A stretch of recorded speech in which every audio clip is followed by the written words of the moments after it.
Live from the Injured on the Go Just Call Mo studio. It's a blast! It's Orlando's own Tom and Dan.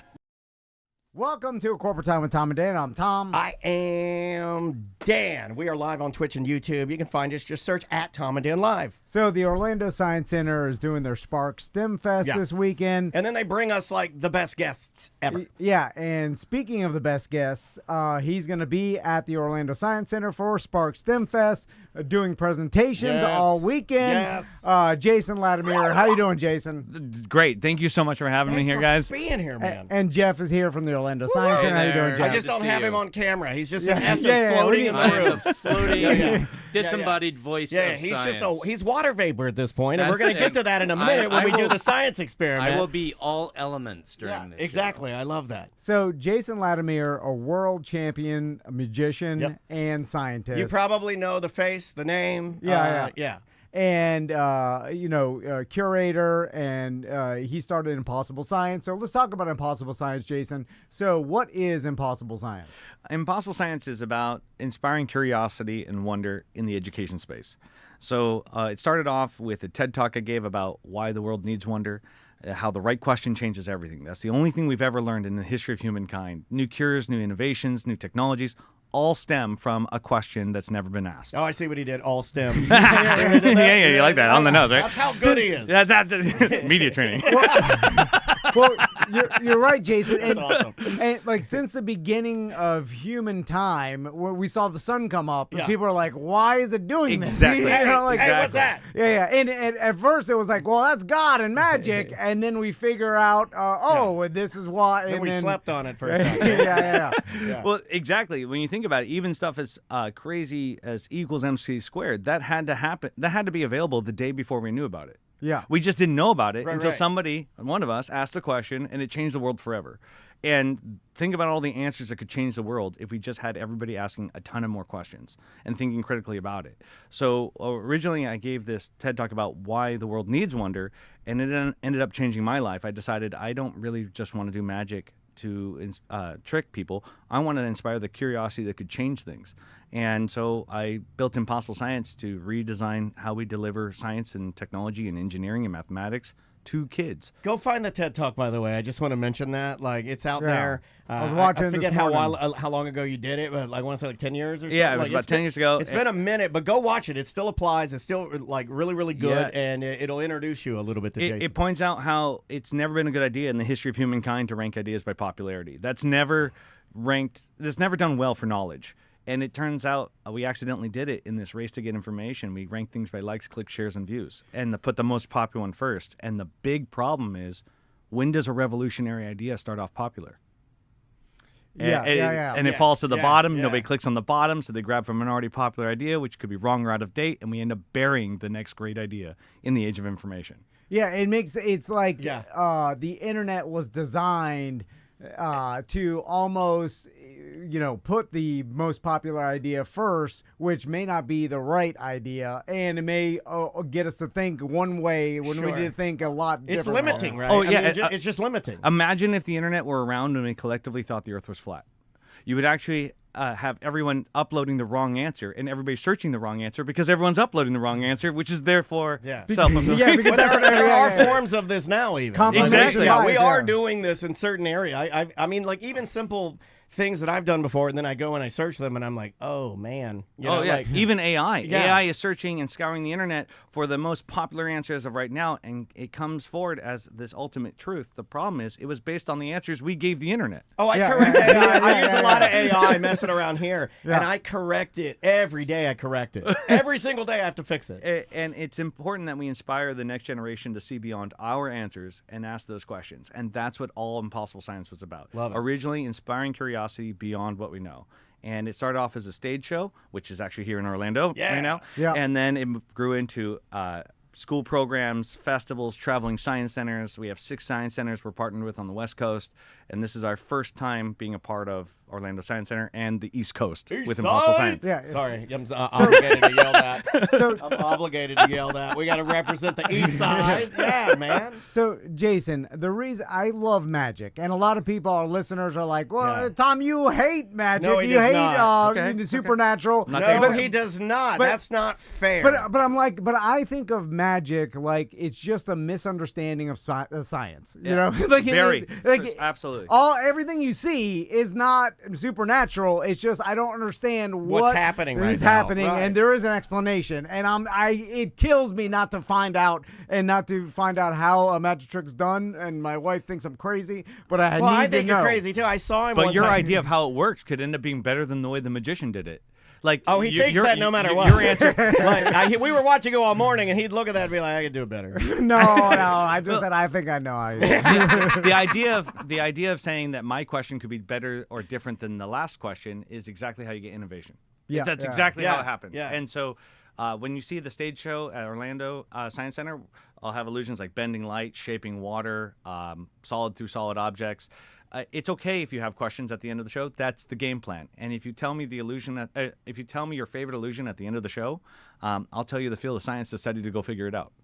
Yeah. Yeah, because I have no superpowers. None. None. yeah. I'm just a guy who asked a lot of questions. Well, you're very much like Penn and Teller in that way, and I know you did Wizard Wars with Penn and Teller, and they're very transparent with a Geniuses. lot of how they do their magic, and they're I think that's why I gravitate to him. I really like him. We've seen And him in concert, as you know, or They're amazing, and they have a very straight philosophy: never lie to the audience. right. And if they are, they're going to tell you that they are. yeah. Correct. We are lying. Yeah. And I love working with them because they really push the envelope of what is it to be magical. Yeah. And I love that philosophy. I strongly believe that if you could do magic, you shouldn't be inside a box. I strongly believe if it's going to look magical, it shouldn't be. Magic only happens if you have a box. Yeah. It seems There used to be like- a lot of box magic in the 90s, early 90s. We were and box 80s. crazy. Unbelievable! As Yeah, long as I so- have my box, I'm no box. I I'm literally powerless. know it. We know a guy, our buddy Scott, who owns a whole storage unit filled with magical Oh, boxes. yeah. It was And like all the little pulleys. Oh, don't touch that box. Yeah, Don't touch yeah. tie you up in the box, saw the box in half, Oh, the yeah. whole box. Switch your legs around, box. Yeah, no more boxes. And so I we're studied bigger than that. I studied applied science to be a better magician. Yeah, And yeah. then when I won the World Championships of Magic, I was like, this is a good idea. I'm going to keep doing this. Do you get a bracelet when you win the world championship? Like I think of like poker. Or something. Like what do you like? I'm dead. This is not. I know Okay. that. Is that a dumb question? I don't No, know. it's a great question. I 'cause- want to know because A we ring or know, something, Tom and yeah. I know. Like this is something that I impress people to say. I know a lot of famous magicians. You and I know. We hung out with before he passed, the amazing Jonathan. We know great. Kosha Kimlot. I used to open for Amazing Jonathan in Las Vegas. Oh, What? really? Yeah, when he was at the Golden Nugget, he gave me my start out there. I was a college student at the Magic Castle in Hollywood. He came and saw the show and said, "Hey, if you ever want to open for me, let me know." And I said, "When you want to start?" He goes, "I leave for Vegas tonight." I'm like, "Done." And I took the gear I threw it in my car. I was so excited. I drove straight to Vegas and called my family and said, "By the way, I'm now in Las Vegas. I need clothing." Is that the magnet? I think that's the magnet because we have such a our listeners really like him and we had him in for we one did of a the funniest show. the funniest man I've ever met. Well, he was telling us all about he was doing stem cells and stuff, but it's just that's interesting that anyway, back to the question of what you Yeah. Well, I was just there with Amazing Jonathan. When he first came in, he was rough and health problems, Stem and then cells, like 2 years later, he looked incredibly Amazing. better. Yeah. And because of the science and the stem cells that he was Correct. doing, and it was like, man, I saw it firsthand how We did. well he did off it. But anyway, so Jason. Speaking of science, because we I didn't even like get what he wins for the magician of the Oh year. yeah, sorry, Just quickly. yeah. So, okay, FISM, which is it's an acronym, it stands basically for the Federation of International Societies of Magic. It's in a different language, it's in Italian, but it comes out to be the acronym FISM. That's cool. And it's 1,500 or so magicians from around the world that converge every 3 years. And it's the best of the best. It's like the Olympics of magic. And then all the winners of each category compete for the title Grand Prix, best overall. And then if you win that, to answer your question, you because it moves all over. Like this year, it's like FISM year this year. It's going to be in Torino, Italy, and every location gets to pick their prize. My prize was a big crystal plaque. It looks like a pizza dish. A big crystal pizza dish. I like that you said that out loud. It does, but it's I hold it very dear to my heart. It means so much to me. And this year I'm actually going to the World Championships to open the conference. I wonder why they didn't go ball. Like why they go in dish. Like, how about a hat? How about a hat? But it's a magic. You go crystal ball. How about a wand? Yeah. But Crystal something that wand. It's been done. Okay, all right. You're right. But if you're you're right. gonna go anything crystal, go ball. Yeah. Always go ball. What in about Empire. like actual invisibility cape? We have the technology now. In fact, in Impossible Science, I have invisibility shields. I actually do. I have them at the Science Center this Man, weekend. this is our guy. Awesome. This Yeah, is yeah. our guy. Yeah, I actually have lenses that turn things invisible. That's incredible. So It's magic / science. Yeah. There you go. Well, speaking of that, I watched your video with Bryan Cranston, and first of all, how'd that come about? Get a movie star like Bryan Cranston. Well, okay, so Impossible Science has been growing on the West Coast for quite some time amongst museums. And when COVID happened, Sony was kind enough to sponsor anything I've ever created and turn it into a video for distance learning for schools all over and distribute it for free. And so that's when we found this massive audience for Impossible Science, because we didn't realize how many schools would have liked to participate but can't make it to the Science Center. Yeah. And so Sony connected me to all of their IPs, and we just had a blast for a few hundred episodes. and then I started working with the California Department of Ed. I started working with different districts across California, and we found out about all these areas that could never make it to the Science Center. So Impossible Science, we built a mobile version of our Science Center, a rapid deployment that could change any gymnasium or auditorium into a science center for rural and underserved communities. And now we can build 5,000 square feet in 2 hours. That is awesome. Mobile Science Center is dope. That's yeah, a great idea. Using my background as a touring magician and my background as a curator, I was able to build a set that actually pulls up. You could reach the entire school in a day, and it can move with the speed of a book fair. So accessibility to science in California is not an option anymore. And we have 4 of those touring California. We have 27 camps. That is the worst superpower, though. What? You move at the speed of a book fair. I was like, oh man, jelly roll. You wear a cape, it just doesn't flutter. It's jelly roll. He moves at the speed of a book fair. I'm sorry. Well, I'm just here for dumb stuff. No, That's no, your guy. but it needed to move at that speed in order for districts to understand Yeah. that you can reach the entire district in a matter of It's got to be days, weeks. scholastic. It's got to fold up, Yeah. get on the truck, and off Speed. we go. Yeah. And I love how you're teaching kids how science and magic It's your favorite go thing, together, because the magic brings the curiosity and the science explains the magic. And then Well, for you, the magic brings the curiosity, and then the science is the relief. yeah, it is. Right? I'm sorry, right? It's totally true. Because Totally true. he get the rope trick.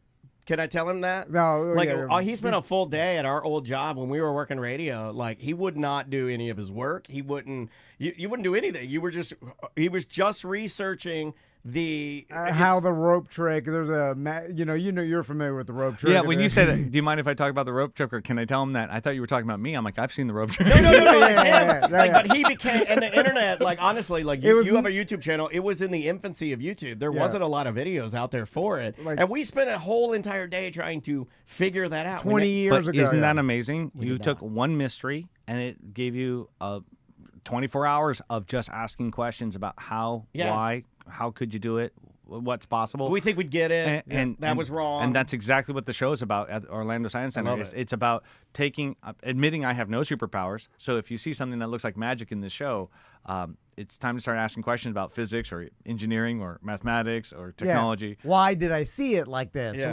Exactly. Why did I think this?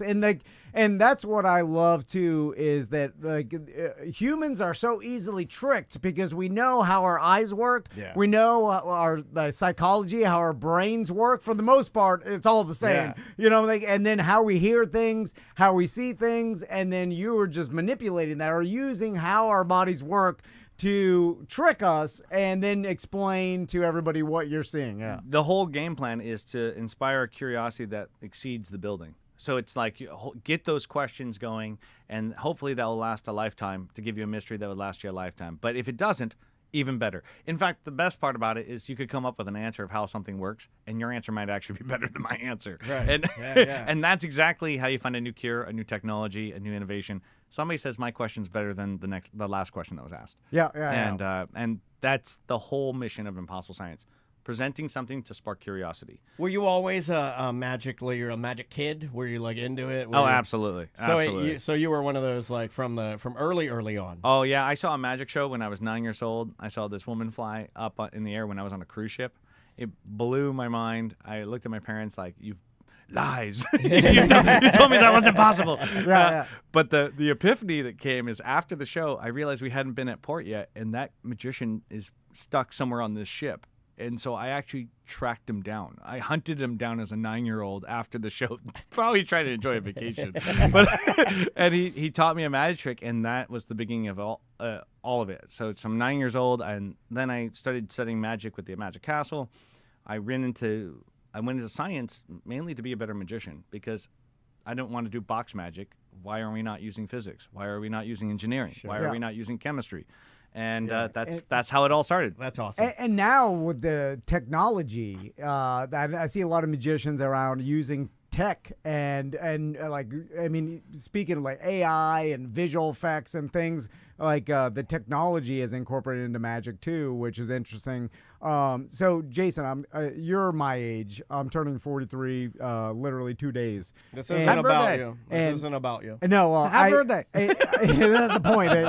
The point being is that we grew up before the internet. Right. And so when we were young and we had questions, there was an encyclopedia. There was a printed in the 70s. And then there was your dad's redneck friend that would tell you the wrong answer for anything.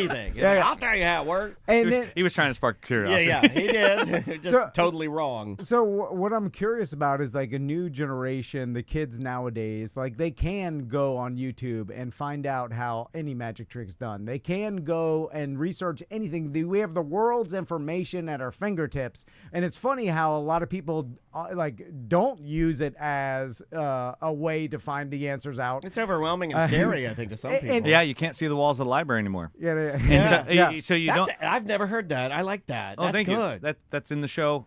You know what? You should do this for a living. This whole this magic science thing really looks good on you. No, the idea behind it is kids are given what appears to be limitless information in their hands. I say limitless. It appears to be limitless. It's just all of our collective knowledge, but it's still limited, right? Yeah. The sum of our answers is just still a finite number. And, with kids, with this accessibility to information, there's less need for them, they feel, to ask a question. Because why ask a question when it's always available? See, we grew up in a spot where we didn't have it. Asking a question led to discovery. They said, I don't need to ask a question yet because it's in my hand.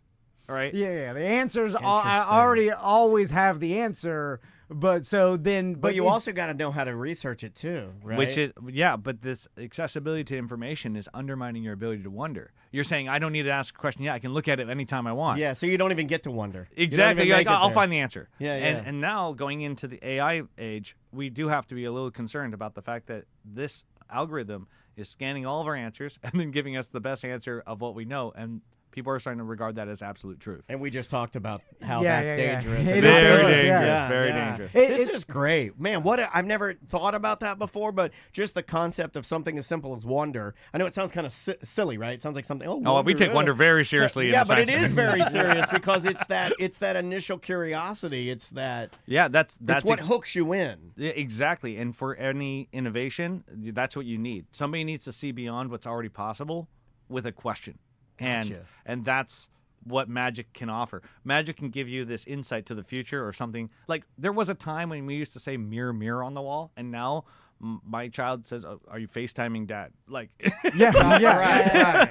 And so like it's only a matter of time till technology catches up to the science fiction world. And so magic, as long as magicians are being innovative and thinking beyond boxes, we have a chance at inspiring a question that could actually become reality. Jason, is there any? I'm curious, and I asked Kosha this too. And we're gonna compare answers at the end. Yeah, and then we're gonna have our listeners vote on who's bet. No, I'm kidding. Has there been a stupid. trick within the past couple of years that you've seen a magician do that you haven't been able to figure out? Oh, I don't actually look at magic tricks to figure them out, to be honest. Really? I really admire the creativity of it. I really admire the thought process they must have gone through to create that. I love the showmanship behind it, and I love the story and what they're saying. I actually look at the entire picture. Now, not to say there is tons of magic out there. Social media has just been amazing. But, when it's a lot different having an audience where there's a few hundred people or more, and everybody has their own viewing angle versus the one camera that's right in front of you, and you don't know what's going on outside of the screen. Or after it's I see what you're saying. Yeah, there's a lot of advantages that can be done online. Well, I was going to mention that there's a lot of online magicians and social media magicians that just use editing and then also plants and and then you're like, well, this is a movie. Well, it's a different form of entertainment. Different form of entertainment. It's not the magic. You're showing me Jurassic Park. You're just using editing and you're putting a story together. That's not. But they made a dinosaur appear. But it's like that's not really magic to me. I agree. Like magic to me is is fooling a live audience and making them tricking them and doing something that they can't understand what they just saw, and then they make them think like. Oh, well, how did that happen? There's no and then making them wonder why, and think about it. Like, how could he have done this, right? In that respects, I'm very old school. Yeah. I even though I've done magic for television and online and the series, for me, I'm very dedicated to making sure it looks exactly like it would if you were there in person. But that's just because I was pre-internet. Yeah. I wonder if old school methods. And I wonder if a lot of that will change. Different people we've talked to. I mean, it's not like I can't imagine that there are more magicians now than there were. Because it seems like it's difficult. It requires a lot of dedication. Yeah. So I don't even know where magic is right now. I hope that we have young, and I know we do. I love magic. I'm different. Like when you and I went to see Kostya up at Christner's, and we did the steakhouse like magic. It was funny because you're there and you're enjoying it. You're enjoying it, but it's a frustration, and I'm just leaning way into it, and I'm like, fly me around. You know what I mean? Like just fly me around. When you brought that magnifying glass out, that really. Yeah, I'm in. I'm just like, I believe everything you're doing. This is real magic. I Peter Pan. I'm just flying around. Yeah, he's magical. Yeah, I go all in on it. It's funny. I think the internet has allowed so many new players, like you're saying, there's probably been the same amount of magicians, but at least we can see them now. Yeah, that's true. I think the creativity that's coming out because of the internet is just mind-blowing. But there's nothing like a great in-person live magic experience, whether it's close-up or stage. A great illusion's a great illusion, and there's nothing like seeing a in-your-face science stage show to maybe ignite a career path of some sort. Oh yeah, kind of hoping my daughter chooses something in science. But I've had experience at a science center. I was at Oregon Museum of Science and Industry called OMSI. I come back every couple of years, and I came back and I was pre-setting the show, and I went out to lunch, and this little 8-year-old girl came up to me, and she's like, "Mr. Latimer, I think I figured out your magic trick from last time you were here." And I said, "Oh, really? What do you think?" And she's like, I've been working with this things. I'm researching. I think it's an alginate. And I was like, wow, that's really close, because when I studied with alginate, I could only get it to make shapes about an inch tall. And I had a problem. It would break down with anything larger than that. But you're on the right track. And she's like, "Okay, I'm going to go figure it out." And she marched off. And it occurred to me that for the last 2 years, she's been researching science and chemistry to figure out a magic trick, and that's a quarter of her life. No, I know. And how awesome it is that you inspired When you her. put it like that, it's heavy, man. It's a big deal. Yeah, you took up a lot of space in there.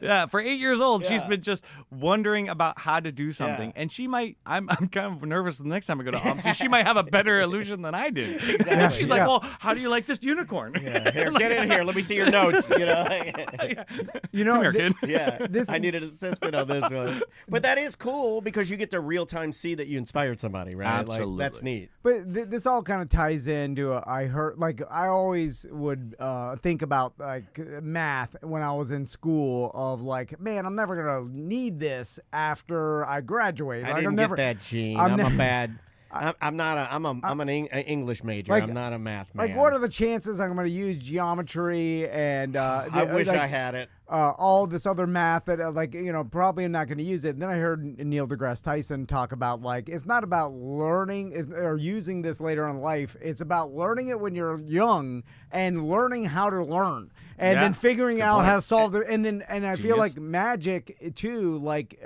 teaching kids how to be curious about something starts early as well. And and maybe you don't have a curious kid, but I think you can make a curious kid, and then that stays with you forever. Being curious about how things work will benefit your life. I'm trying to find this video. Did you guys see that? I saved it for today, but it's a kid, and he just won the speed math championships, and they give him massive number, and they're just going dang, dang, dang, dang, and he's just watching it and adding it up in his mind. And it's just this little kid. He's got his glasses on. Damn it, I wish I had the video for you. But he's sitting there and he's kind of looking at it, and you can tell he's got a process. And he's looking at it, and they're going bam, bam, bam, bam, bam, and they give him unbelievable. I don't know, 100 of them. And then he only has a less than a second to input the number, and they get to the end, and he just boom, and he hits it, and it gives a big green check mark, and the whole place goes crazy because he beat the speed record for math. And it's one of it gives me goosebumps. It's one of the cool. Go search the video. It's on TikTok. It's one of the coolest things I've ever seen. Seeing experts, and this kid is probably an expert in his field, already way better than us in math. I can give you an answer fast, but it won't be the right answer. But it will be impressively fast. It's exciting for the future because I was never that guy. I'm naturally I have to work really hard to be okay at math, and I went to the highest levels of what I was able to go through, but I struggled. I'm a C student in math. One of the things I use in the science centers to inspire kids, not only is it a magic show, but I explain the game. And I say the game is, there's never been a rule book to the game that we're playing right now. Every answer we've ever had came from us, and how do we know we're right? We don't even know if we're ultimately right. In fact, we've been pretty good at being wrong for years.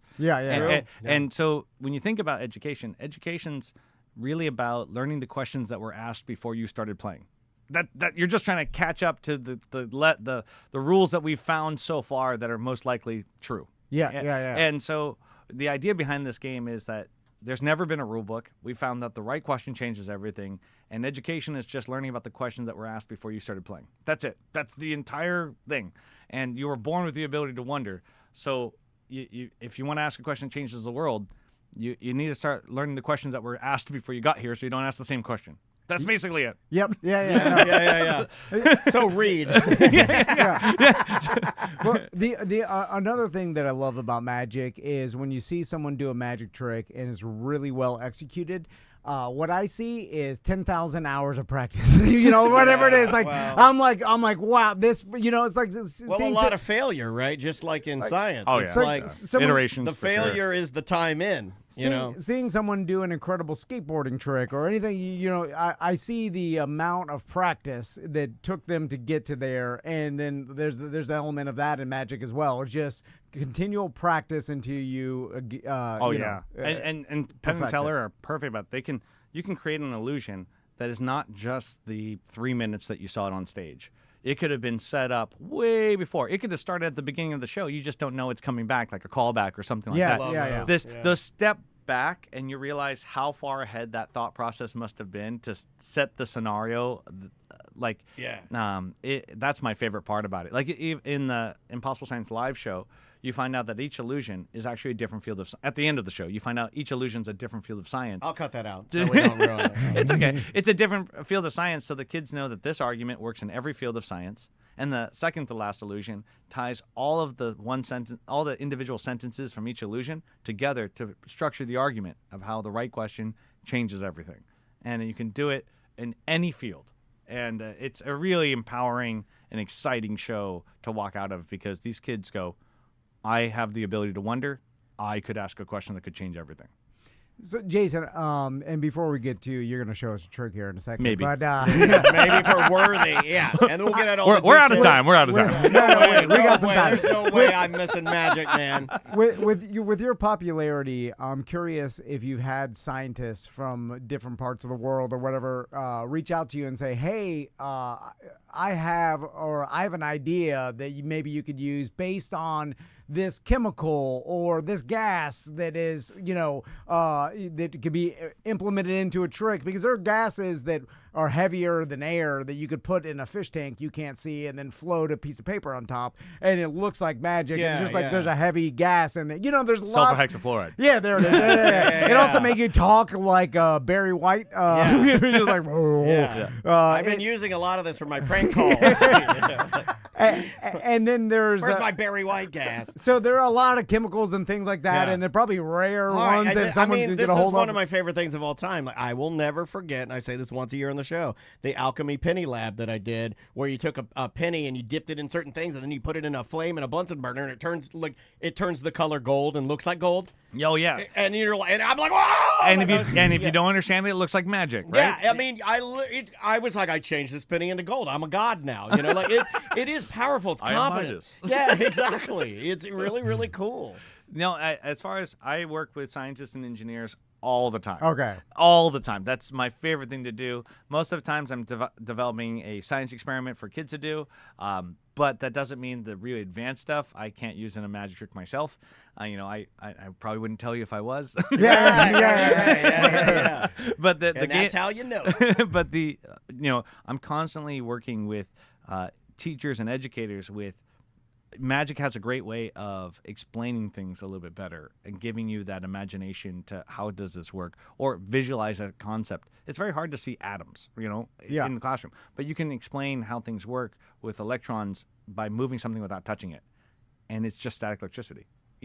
And so you can use magic to start the curiosity of why does that work, and you can integrate it into a science lesson or depiction of what technology is, or that mirror on the wall, kind of giving this future look to it. But in short, yes, the great news about Impossible Science is it's totally like bare knuckle boxing. Everything works. Yeah. We're doing everything. If I can find some super technology that's in another country, cool. And they say, hey, Jason, this is we've laid sound and we can actually make you hear something versus somebody else hear something. I'm all in. Yeah. Book a dinner. I'm coming out. I'm coming out. Last question. I like, and I know like David Blaine does a little bit about this, like biohacking, where you let's say a holding your breath trick underwater. Oh, this is another we became obsessed where with. Where it's like you find out if you just start breathing pure oxygen to a certain level, like you could hold your breath for a long time. Your body will have that oxygen stored. Why? Because you're hyper oxygenated. Yeah. And then so like free divers have done some of this, and you realize like, hey, there's a lot. And then also learning how to manipulate your stomach and your esophagus, and training yourself like a monk and meditation and things like that. All science. Yeah. But when you see it, you're like, how did he do that? It's like, oh, lots of people have been doing this for years. He just trained, speaking of the 10,000 hours, his body to do this. Have you ever thought about like putting magnets under your fingers, or like any sort of like implants that can help you? Hold on a second. I want magnets under my fingers. That's a good idea. If I did, I wouldn't tell you. No, hold on, you got paper clips all over. Hold on a second. Give me back my iPhone. No, I mean, I could. I'm sure there's a ton of opportunities. What's it called? Anastasia. Mason Jonathan's wife, his widow, she does a lot of biohacking herself. Oh, really? Yeah, and so it's out there. I think it's amazing. I'm just trying to figure out what I'm doing. As far as I probably will. I mean, I probably wouldn't do it for myself, but it'd be less approachable for the kids when magnet fingers walk up on stage. It's like scaring everybody. when they can't get when you can't give them back their iPad. Ladies and gentlemen, it's the terribly scary magnet finger. Everybody's screaming and running out of the science center. I'm embarrassed by that question. Things are just picking up and moving. Things. Hey, Jason, how are your magnet fingers? I can do the same with static electricity. I don't. He's like, no, thank you. Let's give out the details. We got to talk about like the day. Real quick, this weekend, what are the times for the shows? That's what I want and everything. All right, hold on. Jason is with us Saturday, Sunday, Monday, multiple times. He is on Saturday 11:30 and 1:30, Sunday 11:30, 1:30 and 3, Monday 10:30, 11:30, 1:30 and 3, and then he is also appearing Saturday night with our Science Night Live event, which is 21 Up Adult Night, and he's doing a show at 9:30 and 10:30. This is all part of Spark STEM Fest. Hell yeah. You get Spark STEM Fest with admission to the Science Center. If you are a member of the Science Center, you get Spark free. Because we have only Jason's gonna be our big star to help control the crowd. There is a small upcharge to see Jason, but it's like $5. Perfect. But on top of Jason, we've got Robot Dogs from UCF. We've got Team Witch Doctor from BattleBots doing BattleBots down there. We've got Minorities in Shark Science doing shark dissections. We've got all kinds of folks from UCF. UCF is the presenting sponsor of Spark STEM Fest. We've got Advent Health, Lockheed Martin Flight Simulators. So Saturday, Sunday, Monday, Spark STEM Fest is going to blow your minds, and we are psyched to have Jason with us. I love it, man. That's awesome. It's going to be so epic. And who doesn't love a good robot dog? Never seen one in person. I kind of feel like that's the only hook I need. It's like, hold on, I'm going to get me a coffee and go see a robot dog. Dancing robot dogs. Oh. What? All right. Dancing robot dogs all at the same time. Hold on. I mean, Jeff, that's way different than just a robot dog. Yeah, sorry, I buried the lead. Yeah, sorry about that. You're like showing videos to your own dog at home. You're like, Look what you could do. Do they have magnet paws? That's what I want. We're gonna work on that. So, Jason, let's see a trick. Okay. Do you need a different camera now? Do you need the other camera? No, I wanted to show you something a little more unique. I know that because the space was limited, I wanted to bring something small. I'm just going to thumb through here. If you would say stop anytime you like. Out of this deck of cards, by the way, they're not all the same card. It's very, if it was a deck of all like 7 of clubs, this would be a horrible trick. I'll thumb through here. If you would, tell me when to stop. Somewhere inside the deck. No, sorry. I'm very slow. I'm very slow. His receptors are down. I got it now. I got it. Stop. Here. If you, just kidding. No. Hold on to this card if you would. Okay, gotcha. You got it? Now, I'm going to try to do something completely different because I don't really like card tricks because card tricks, they look like other magicians. So I'm going to try to do something different. I'm going to draw your card on my arm. Okay. Okay? Let's see here. And Let me so see that. far... Want to see my card?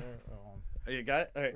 Oh, So far... okay, I see. Am I close here? Let me get this camera on here. Okay, hold on. Yeah, I'll put it big. There we go. Am I close? Oh, yeah. That looks just like it so far. Hold on a second. This guy's good. I'll put an A. I'll put an A here. I'll put 3 dots here, and then I'll put a triangle. Now I have the Ace of Clubs. Is it the Ace of Clubs? It is not. No. Okay. All right. I'll put some dimensions on it. So now I'm going to turn this single card into a deck of cards. Okay. And now your card is somewhere in there. It is. hold on. I figured this out. All right. So, what was the name of your card? The whole thing? The whole name? Yeah, sure. 4 of diamonds. 4 diamonds. All right. I wanted to change it up a bit. Impossible Science is not about looking like other magicians. So I'll tell you what I'm going to do. I'm going to reverse the card trick around. I'm just going to tell you what's the ending to give you the best chance at asking questions about it. Okay. I'm going to shake the drawing on my arm and cause your card to rise out of my arm. Sure. All right. All right. So which is it? The 4? 4 4 of what? of diamonds. 4 diamonds. Here we go. 4 diamonds.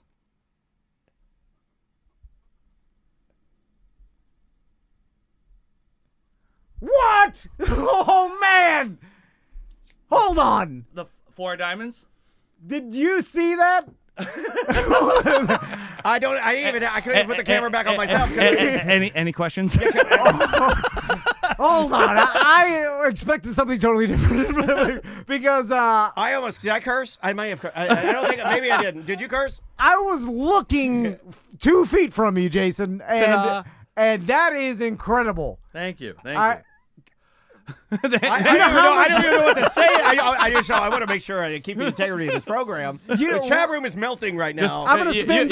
You can say whatever you want. Here, just don't say any curse words in the show at the Orlando Science Center. That has happened, and then we have to take the trick out. Holy smokes! Do you know how much time you just wasted for me? I'm gonna be on YouTube ruined all our lunch day. figuring that Well, out. I can save you. That was on my. It's one of my episodes with the BBC won The Magicians. It was a competition I was in the UK for. That's when that trick came out. as far as like that it exists. I used to do it with a drawing on a piece of paper, but now it's my skin because it's a lot more cooler. Way cooler. Now you got cooler. me mad, and I never get mad about magic, but that was awesome. Ta-da.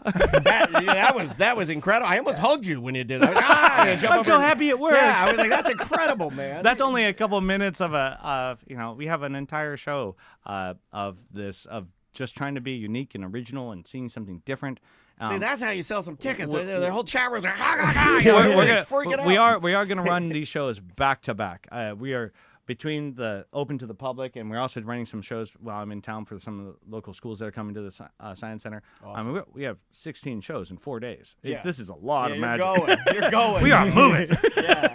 But I've been training with like the Rocky music in the background. Like I'm ready for this. Well, I'm we're excited. just so lucky, and that goes to Jeff and our Science Center and the Science Center team. I mean, like we talk about it all the time. Like we're the silly show in town, but we are incredibly honored to get to work with you guys and get to be the guys that talk about magic and science and STEM, and because we have kids, and that stuff is extremely important to Tommy and Max and Maisie, our kids. I mean, they're choosing right now, their decisions, and that's a good one. Going in that direction is a good one. And I have to thank the Orlando Science Center for bringing me out here. This is the first time I've actually brought Impossible Science Live to the East Coast. Yeah, well, I hope it's not your last. I hope we get you more times, man. We are already talking about it, and it's just so exciting to have so much support in the education space. Welcome. With this. We're glad to have you. Thank you for having us. This is awesome. I just like teaching my sons to just constantly try to figure out how things are done and why things are the way they are, so you could in the future annoy your wife just like me. And what way to get them started? I didn't see that coming, actually. And what better way to get them started by just getting them a great question out of a magic show that happens to be educational. Yeah, absolutely. We're tricking them into learning. 100%. And it tricks them into thinking how to think. Exactly. And learning how to think. We need critical thinking more than ever now. Well, guys, that was incredible, man. I'm Thank you so sweating much. right now. That literally made me mad. How do you get I don't know. Okay. Anyway. And I love what you do, Jason. Thank I you. love how you're teaching kids around the world science and and your passion for it. It's pretty incredible. Oh, thank you. I'm so excited to try to make it less about tricking and fooling and more about inspiring and creating curiosity in that younger age range. We need it more than ever. Yeah, we need wonder more than ever in the age of information. That's really what we need. You're right. You need a top hat when you say that. We need wonder more than ever. Right? Step right up. Floating up in a hot air balloon. All right. No, I need a puff of smoke and to be gone. You guys should just be like, what just happened? Yeah, there he goes. I do miss a good smoke explosion. I like that. We'll talk to Jeff about maybe we can do the smoke explosion. I'll get on that. We need a bigger budget. Awesome. Well, thank you so much, guys. We appreciate it. Thank you. Thank you. Jeff. Thank you for having us. OSC.org, Spark STEM Fest this weekend. Sir. Perfect. And we will see you tomorrow. Welcome back to A Corporate Time. So I got an email from a BDM who lives out in California. And we have a decent amount of BDMs that actually live out there. Yeah, so he's on the line with us. Taylor, are you there? Yeah, I'm here. How you doing, Taylor? So I'm doing good. So let's talk about it because you sent us an email about how your apartment complex burned down in the California LA fires. Wow, man. And so let's start from the beginning. You are from Florida originally. That's why you're a BDM? Yeah. I was born and raised in Pompano Beach. I'm sure you know it, just north of Miami there. Yeah. And I went to UCF, actually. I went to film school in UCF. Nice. I'm an old man. I'm a dumb old man, just like you guys. And I've been. I went to UCF in '98.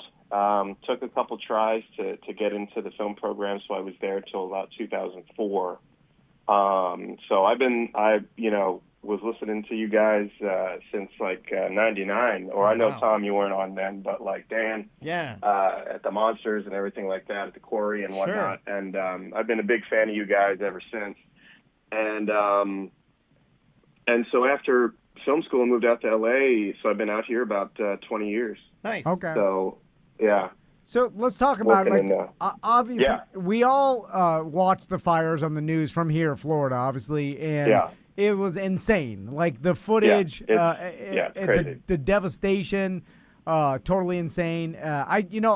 It's funny how I still am like uncomfortable about when the start of the fires happened, and like I was hearing about it for the first time when live on the show. Yeah. And I was like, Yeah. I made some jokes about it, and I was like, Right. God. Yeah, And I just didn't know how bad it was and how bad it was going to be. Sure. And because we were doing improv or whatever. And You I made me go at him out. I felt bad. I was like, ugh. this guy's a maniac. But anyway, it was horrible. So tell us about your experience. When did you know that you had to evacuate your apartment complex, or were you watching on the news, or like the fire spreading? Yeah, so basically, we got the heads up from like the city county of LA that there was going to be high winds coming that week, and usually when that happens, there's brush fires or something, and so I was kind of prepared for it or like expecting something to happen. And since COVID, I've been working from home. We all in post-production. I'm a reality TV editor, so great. We've all been working from home. So I was just sitting there editing, and I just kept hearing sirens coming. And we didn't get an evacuation order just yet. And I was just like, oh, well, there's a fire.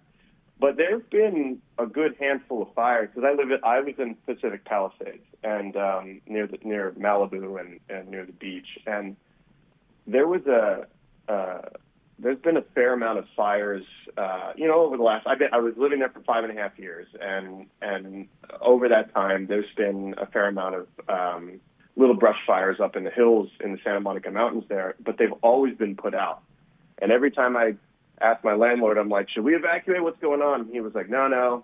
In 40 years, the fire has never crossed Sunset Boulevard, and I lived on the corner of Sunset and Las Casas. Oh, God. And so I was like, oh, okay. And I just kept working. I just kept editing. But then I just kept hearing more and more sirens. And then I eventually went outside, and the winds were really crazy.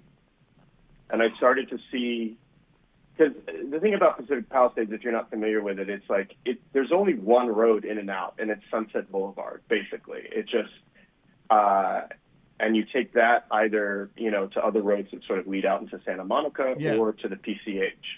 And so it's a 2-lane road, basically. It's 2 lanes both ways. And so once I went outside and there was a line of cars, it was basically a parking lot of people trying to get out. I was like, oh, this isn't good. I should probably start to gather myself. And the winds were really crazy, and we started to see those super scoopers, those big planes that go into the ocean and they scoop up the water and then they fly over, and I started to see that. And one of them actually flew over my apartment. I wish I'd gotten it on video, but it was pretty insane to see. Bad.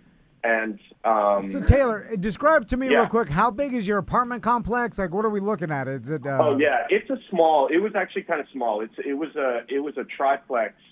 So it was 2 apartments up top, me and then my neighbor, and then down below was a single, like a studio unit, and then it shared a little courtyard with another building that had 4 apartments in it, but they were like condo kind of. They were like bigger, like 2 bedrooms each type. And so what are we looking outside. at rent wise? Just out of curiosity. Oh, rent, right. I was about. They had just raised my rent, but they were nice. They were great landlords. They only raised my rent every 2 years, and I was for a 1-bedroom in Pacific Palisades. I was at $2,570. Ooh, so wow, man. It was steep. It was steep. Yeah, I was living in there.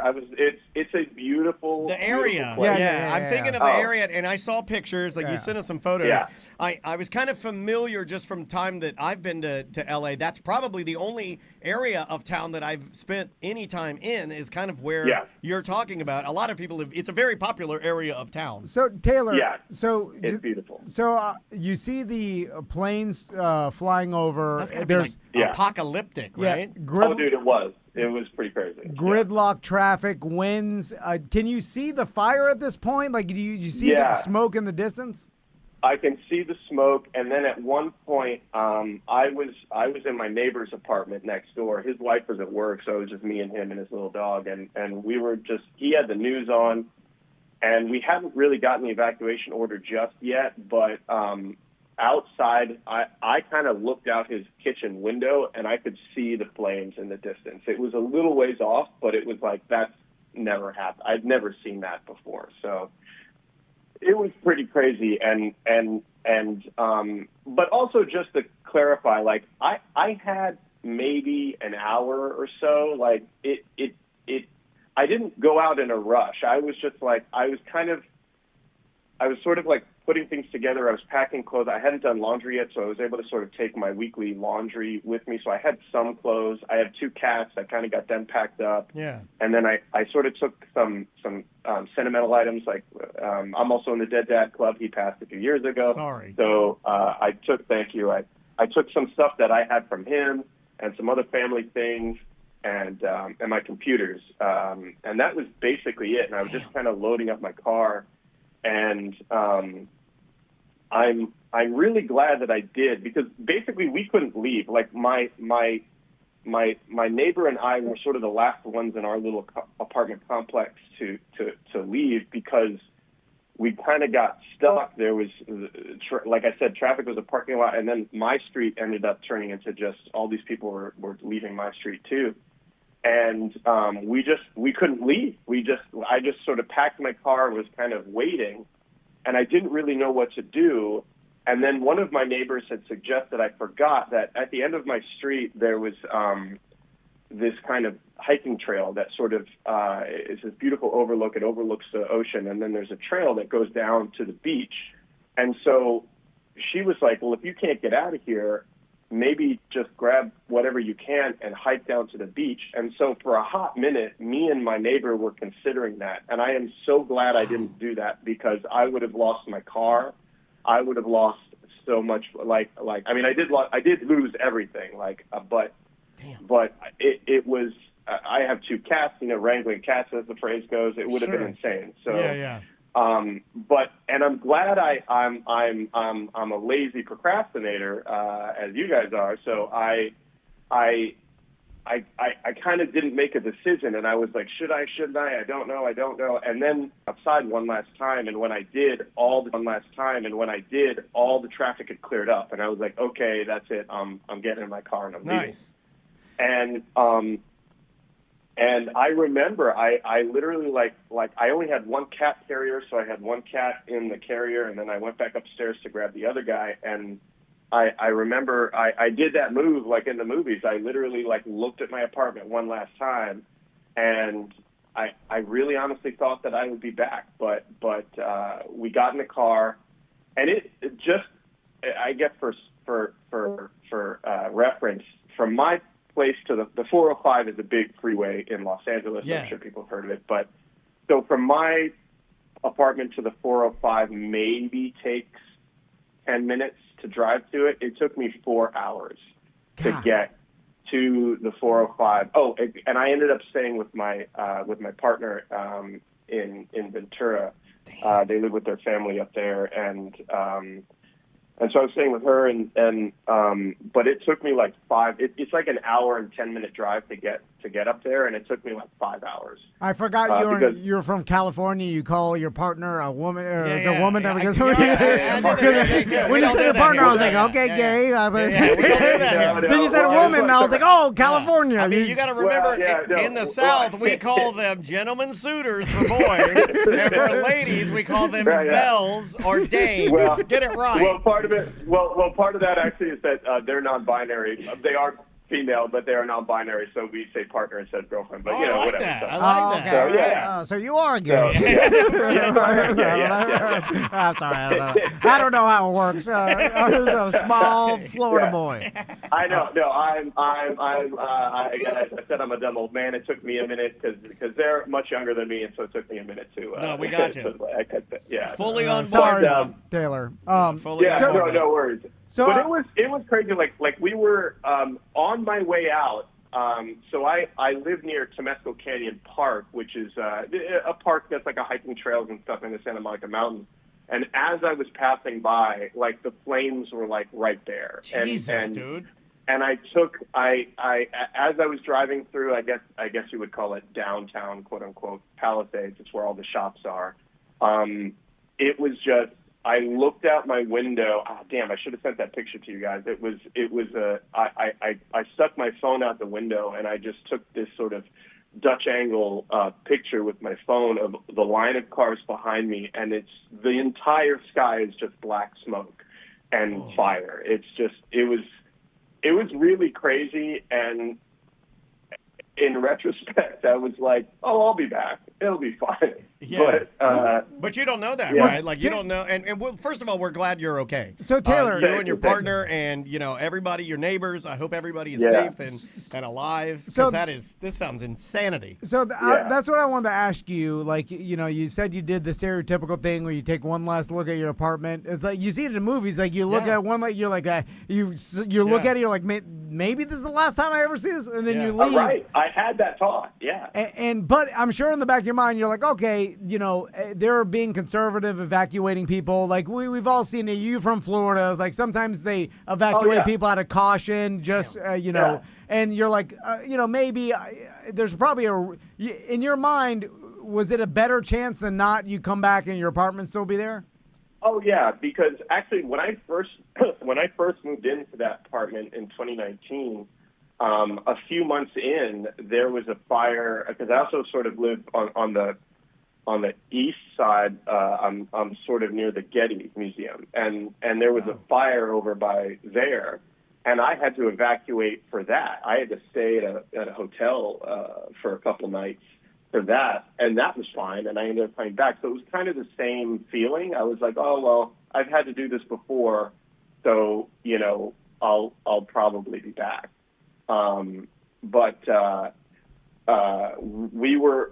I got there up to my partner's place, we were watching, there's an app called Watch Duty, I think, and it's a fire app. I've never heard of it before, but it basically like tells you where there are fires. And so we were watching it, and at one point, basically everything in the Palisades, except for my neighborhood, according to the app, right, was on fire, and I was like, "Holy shit!" Sorry, can I curse? I don't know. You're fine. You're fine. I got you. We'll cut it out. All right. So I was like,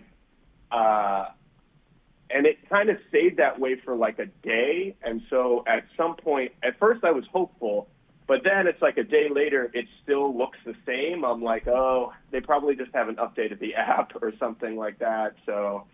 But it took a few days, but then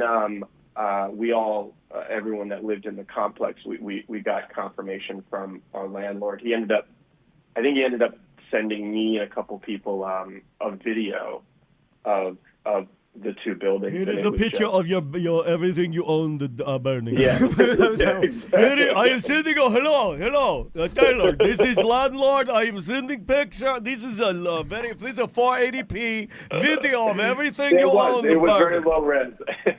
So 480p. What is that feeling like when like, okay, the entire building is on fire? Do you think like maybe some of my stuff got saved? No, or I would look at my cats. I would be kissing my cats and looking at my cats. Oh, dude, yeah, it was. In some ways, I honestly still think that I'm in shock because it's such an unreal. It's such an unreal feeling. I think the closest thing that it's like is like when.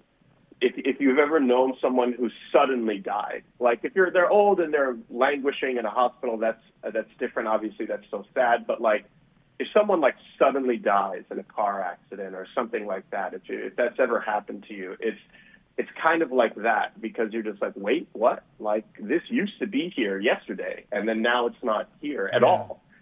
And it's such a crazy feeling because. I think maybe I can't speak for the rest of the world, but maybe more so in America. I feel like we definitely get caught up in a lot of our own personal belongings, like the stuff that we have and the things that we own, and there's well, I guess maybe all human beings are like this. We put sentimental value on certain things, and I started to think about and then over the days and the weeks, it's like all these just randomly at random times, these things will come into my head like, oh my God, I lost this, or oh my God, I had that. Because you don't even know the scope of what you lost really at this point. Yeah. Yeah. And, I had a really good friend. You mentioned the die suddenly thing. I had a really good friend that was hit by a car, and he died suddenly. And then my landlord sent me a very low-res video of it. I knew this was a joke. You're turning into Jeff Howell, goddammit. My landlord, he was like, "These are 480p of your friend dying on the bike." I lost my Jeff Howell CDs, too. I had some Jeff Howell CDs. Yeah, there you go. This guy gets it. They burned. He gets it.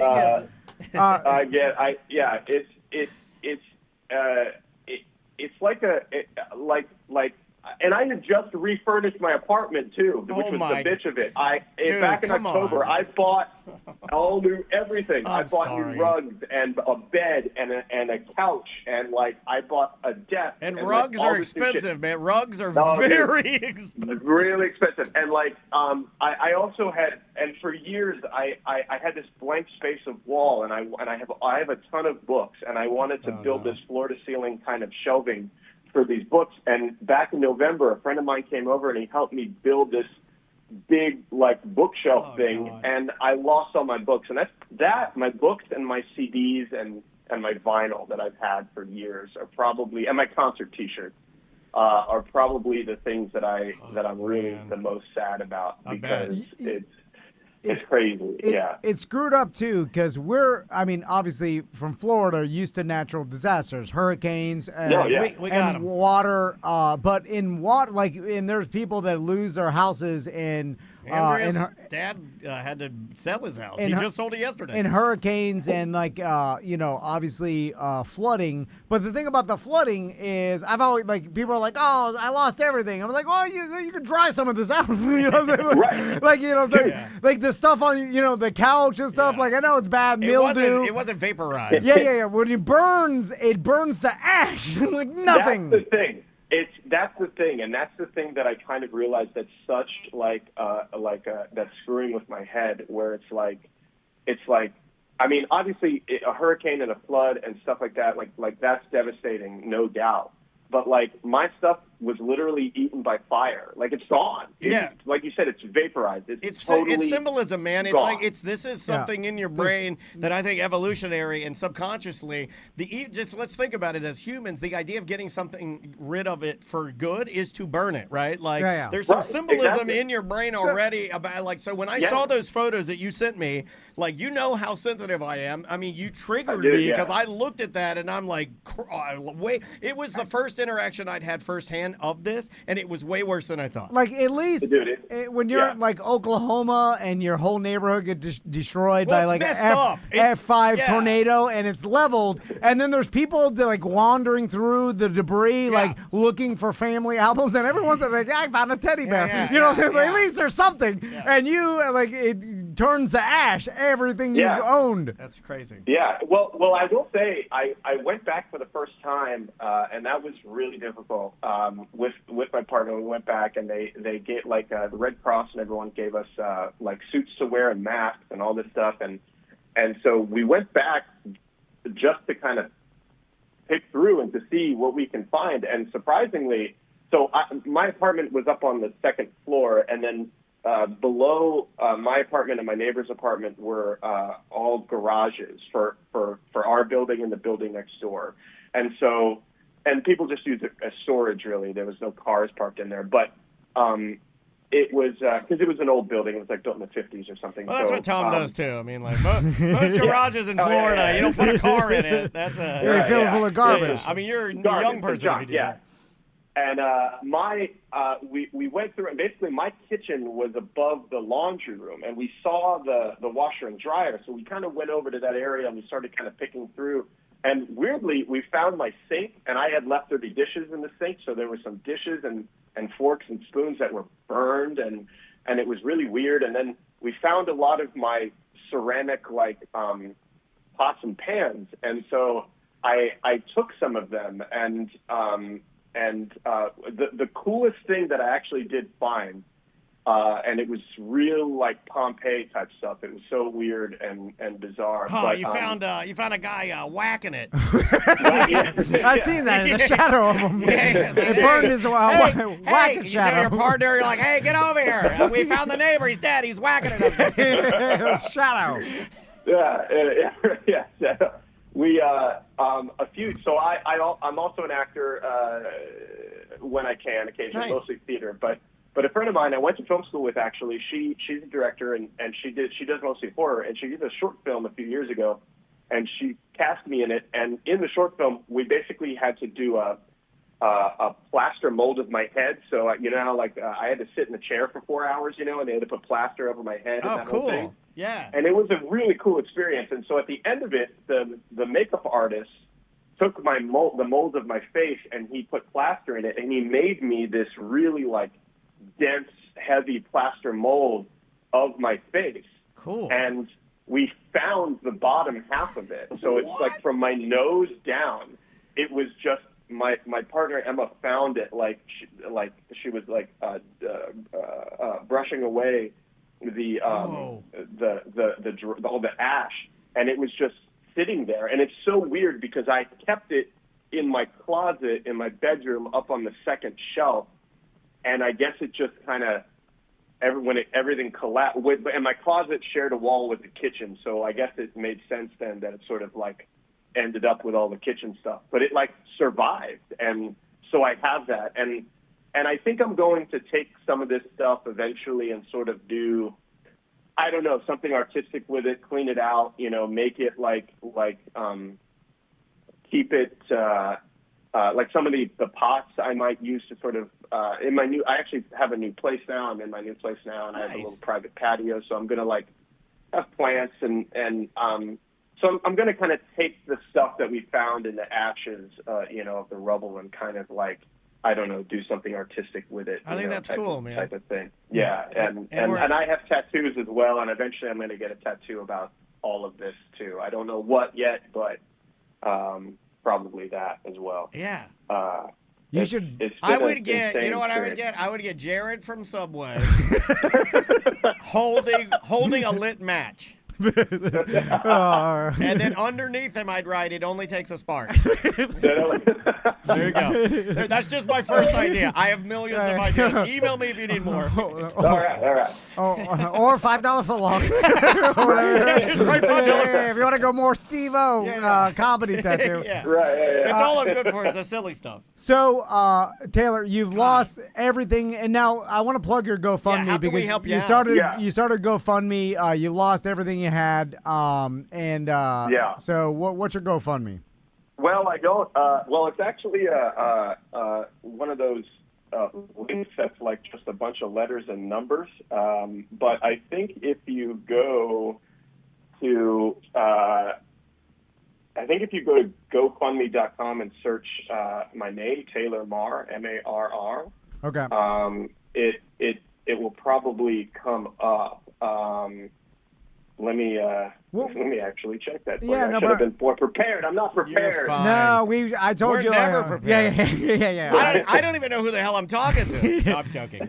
We'll throw it up in the BDM page we'll too, put it up and actually, yes. If you search my name, Taylor, Taylor, Marr, Marr, it's the first one that comes up. Awesome, man. And it's a picture of me holding one of my cats, and I'm actually almost at my goal. So I'm only maybe a little less than $4,000 away from my goal. Awesome. Well, congrats, man. Hopefully we'll help you reach this. Now, it's weird about natural disasters, and again, because of hurricanes, we're familiar. But natural disasters, they make all the news when it's happening. It's everywhere, right? We're all glued to our screens watching it. It's social media. It's everywhere. And then when it's done, people are like, all right, moving on. Yeah. But meanwhile, these people are left to rebuild. It takes years, Well, North Carolina's you know. From Yeah, their Carolina's still messed up. Oh, yeah. Yeah. And California's still messed up. I mean, there's places in Florida that are still messed up from hurricanes years ago. Puerto Rico's still messed up. You know, when I went to North Florida on a vacation years ago, and there was trees, like tons of trees down everywhere. Yeah. And I was like, what the hell? And I was like, this is from a hurricane like 4 years ago, the major one that went through like Pensacola area. And then I'm like, oh yeah, if these things devastate. Lost them. Yeah, I didn't pay the bill. Oh God. Yeah, we only had a limited time. I didn't want to tell you. I thought you'd get mad if I told you that. He'll probably call back. But I wanted to find out, like, what are they?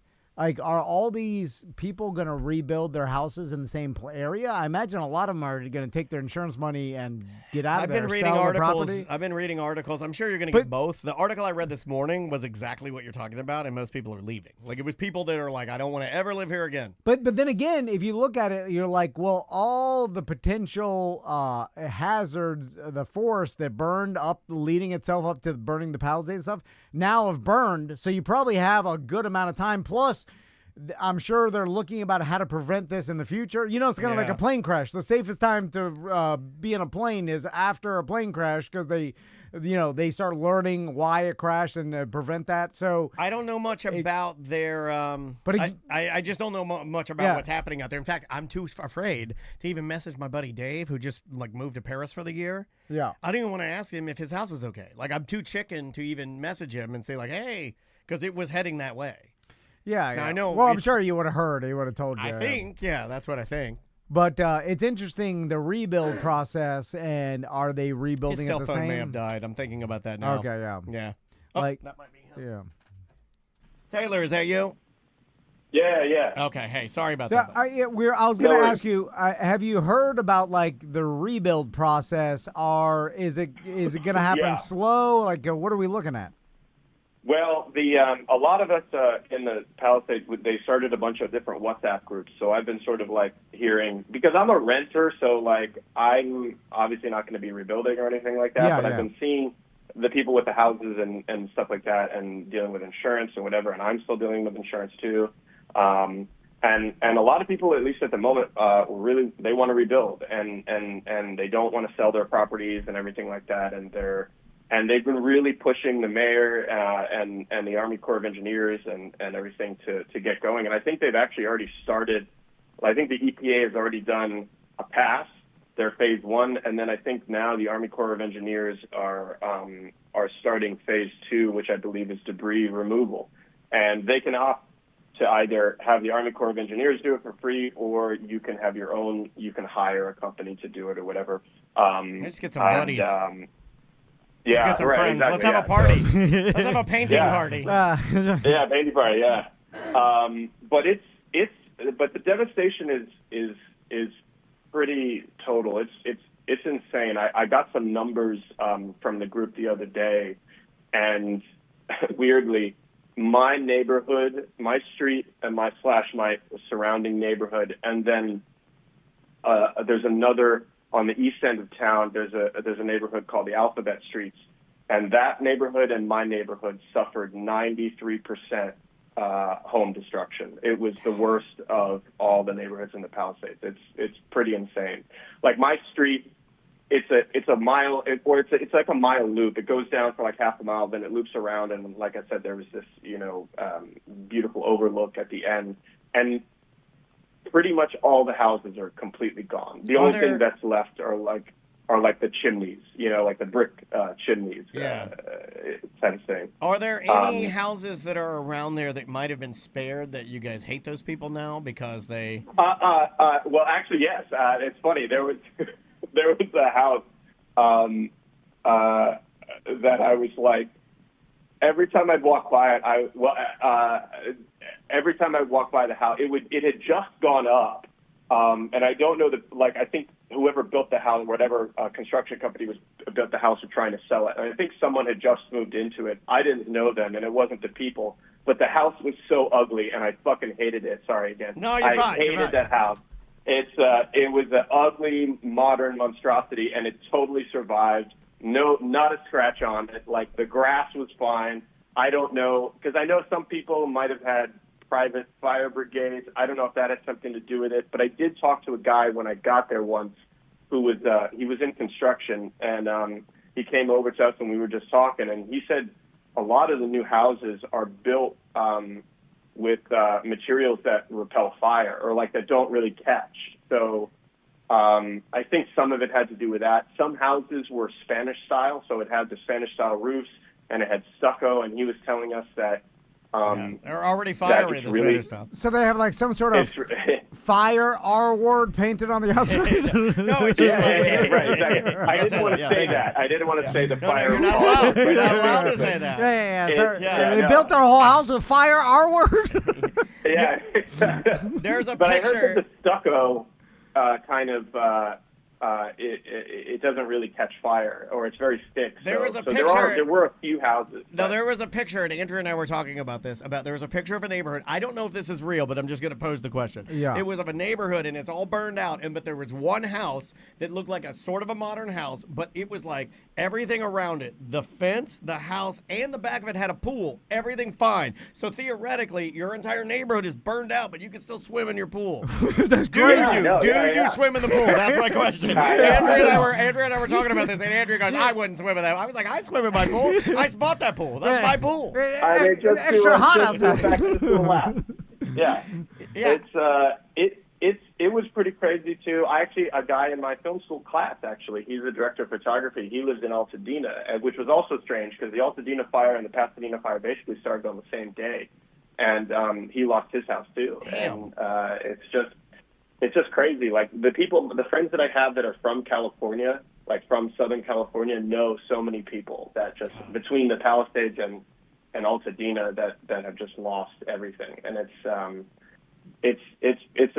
it's a really crazy experience, and I'm still kind of, again, like probably in shock from it. Yeah, and the other thing that I'm sort of realizing is that like I'm in my new place and it's nice, and obviously I have myself, I have my cats and some sentimental things, but it's like I'm living in an Airbnb, It's like everything. There's no emotional connection to anything in this place. Yeah, you didn't choose it. So. You really it was a desperation move, and so the connection's broken. I'm your guy for this, man. Like, I could. I know, Tom. Tom can lay his head on any rock at any field, and he's fine. You'll fall in love with a pile of junk again. You're working on your new junk pile. That's good. Yeah. So I'm curious because you mentioned something I didn't hear about when this whole thing was happening. Were people had people hired their own private fire brigades? Well, I don't know for sure, but I know. So Rick Caruso, who's a developer out here, and he ran for mayor, but this last mayoral cycle, he didn't win. A lot of people in the Palisades voted for him. I did not, but he owns the basically in the downtown Palisades. There's like a new section it just went up within I think the last 10 years or less, and it's shops and everything like that. And from what I heard, he hired private firefighters to come in and protect his investment there and his business or his shop. And that survived, but the grocery store across the street did not. And there's a couple other buildings I think in the downtown area that did survive. There's a hardware store that surved, but what they call a private lot of the private, you know what they call a private firefighter? A hose for hire. That's what they call it. They call it a hose for hire. Right? That's good. There is something cooler than private eye or not as cool. There's something effed up about the thought of like a private firefighters. Yeah. Like they're spraying building that would impress women. To save it, and they're like, all right, this building's saved. And then the building right next door is on fire. They're like, didn't pay me to spray that one. Didn't no one pay me to spray that? Not on my clipboard. yeah. Like I'm only spraying the one they pay me to spray. The one next door, I could spray it. What if they're bleeding? They're like, please, my baby's inside. No, they should have paid me. My baby's inside. Sorry. Yeah. Sorry. Here's a flyer. You can sign up online. I'm paid to spray. I only spray who pays me. Yeah. I did not know that. It makes sense though. If you have the money and you're like, get private everything. I don't even know where you'd find that. Like, who the hell is I don't either. vigilante? I didn't know that was the thing. I mean, isn't it just a paid pill head with a hose? It's actually pretty easy. Like we're acting as if this is a fireman trained firefighter who's like, I just do it independently now. Yeah. I've got lots of buddies that are firefighters. It's got to be easy. I know them very well. My buddy Joe, he's a higher ranked Here's firefighter. something I know. Yeah, it's not that hard. Here's something I know. All firefighters are either fat or on the tee. That's it. They're either fat or on the tee. Known him my whole life. I'm like, if he can do it, a lot of people can. I'm joking. Well, Taylor, thanks so much for telling us your story. It's crazy. We're glad you're okay. We're glad that Kat's okay. Your partner, everybody in the complex was okay, right? Everybody was good? Yeah, yeah. Everyone's okay. One of my neighbors, though, she had an indoor cat, which they took, but then an outdoor cat, which they couldn't find before they evacuated, and he's been looking for the outdoor cat, and that's pretty sad. But people have been finding their pets like 2-3 weeks later, randomly. So who knows? But sometimes I like to, when there's tragedy, sometimes I like to just pick up people's pets and take care of them for weeks upon weeks, and then return them. And then return them. Let's talk about outdoor cats for a second. You have to. You know what I call an outdoor cat? Just a cat. It's a cat. It's got to be a little less sad if it goes missing than an indoor cat, because you're used to it lives in the wild, like it lives outdoors, it comes and goes. Well, the thing about an outdoor cat, though, which I think is you're riding the lightning with that one, because there are coyotes. I'm a kind of a night owl, and I would walk my neighborhood at night, maybe and fall on a left-handed cigarette every once in a while. There you go. And walk around, and there's coyotes everywhere. Like, they come up, they'll walk around, and it's like, if you have an outdoor cat there, you're already in a danger zone. No, I get it. That's why I'm pro indoor coyotes. I don't like outdoor coyotes. There's coyotes in Castleberry everywhere. Dude, I didn't forget to say this. Except they're the ones that take people across the border. I should have prefaced that. It's the real immigration coyotes in Castleberry. Right. But a coyote broke. Aren't your sons on the softball team, the Castleberry Coyotes? A coyote was chasing a cat, my neighbor Catman's cats, and broke through the bottom of a fence. They're strong. Leaving a hole in the fence. They have the strength of Danny DeVito. And literally chasing a cat, broke through the fence. Yeah, very, very strong. They're eating cats out there all the time. I hear them eating them. They're eating the cats. They're eating the dogs. Beautiful dogs. All right, Taylor. Well, we appreciate it. Hope we're glad you're good. We didn't help at all, I'm pretty sure. You'll get to your goal. You'll be good. You're good, buddy. All right. We'll talk to you soon. Thank you, man. I really appreciate you guys, and I appreciate the BDMs, and thank you so much. You got it, brother. I really appreciate it. We'll talk to you soon, problem. man. We're glad you're back on your feet. That is Taylor. Yeah. Live from his new place. It's the Thanks for setting that up, dude. That's cool. It's I'm glad he's okay. Just like I'm sure people in California, they look at hurricanes and they're like, "Oh man, I would, that's crazy. I would never want to go through that." But we're so used to them here that it's no big deal anymore, Yeah. And the fire thing is terrifying to me. I want to see that picture he has of as he's leaving. Fire scares me. It does. The scariest part of all these, anytime these fires happen, are the videos of the people that are trying to escape, like usually down a 1-lane road or whatever. Yeah, they're going to jump in their swimming pool to let the fire burn over them or something. No, I'm talking about in their car, and they're driving, and all you see is there's fire on both sides of the road and smoke and embers, and then you're like, at every moment, you can't even see in front of you. You're just driving. Like, if you crash into something like another car or whatever, you're done. You're like, I'm gonna be burned alive. Yeah. You know what I'm saying? And then they're crying, and I'm like, oh my god, like. I've driven around in hurricanes and stuff. It's like bad storms, but it's never. It's ominous. It's not scary. It's never like, oh, if I break down and get burned alive. Like obviously, with storm surge and stuff. But there's so much time to get away from that we have options. I don't think it's like. What do you call that? Like reckless to say that. I don't think I've ever been in a hurricane.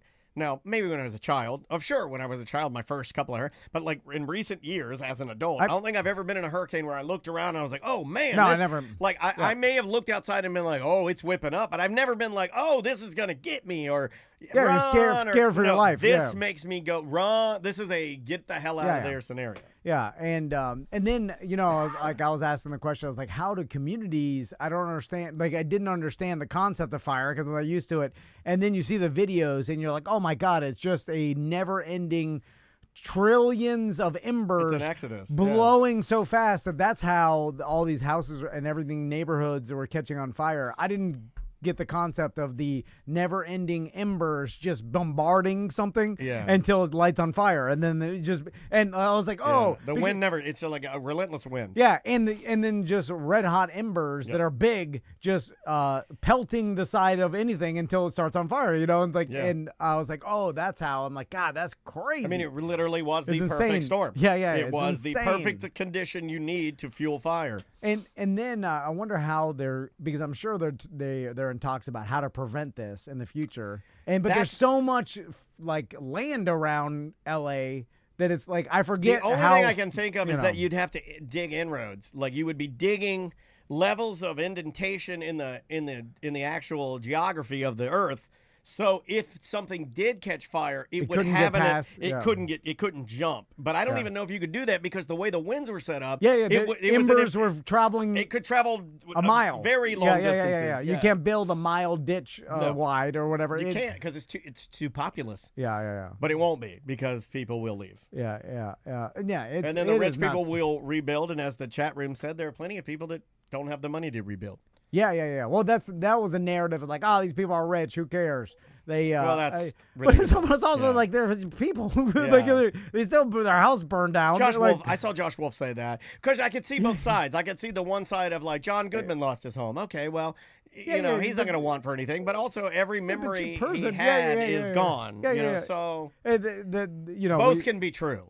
Yeah. Also, I like John Goodman. I do too. I didn't like it when they're being mean. Don't be mean to John Goodman. Yeah. It's no matter what, your house burns down. It's I got a John Goodman thing. question for you. Yeah. The way that we know John Goodman, because we both know him quite well. Yeah. You ever think he got a chance to get at it with Roseanne? For some reason, because he was doing that show when he was young and she was young and everything going on. And she's nuts. I just feel like they have. Some sort and of we'll never know. Yeah. Because he's not going to say it, especially now that she's doing rap videos with alt-right rappers. Yeah. It's just not going to happen. I also don't like the new melty Goodman. He's he lost the weight. Yeah. But he also older. So. Well, here's the thing. You can either look like skinny and disgusting and healthier, or he could have been big and fat and look great. But he's dying. Yeah. Damn it. All right. We'll see you tomorrow.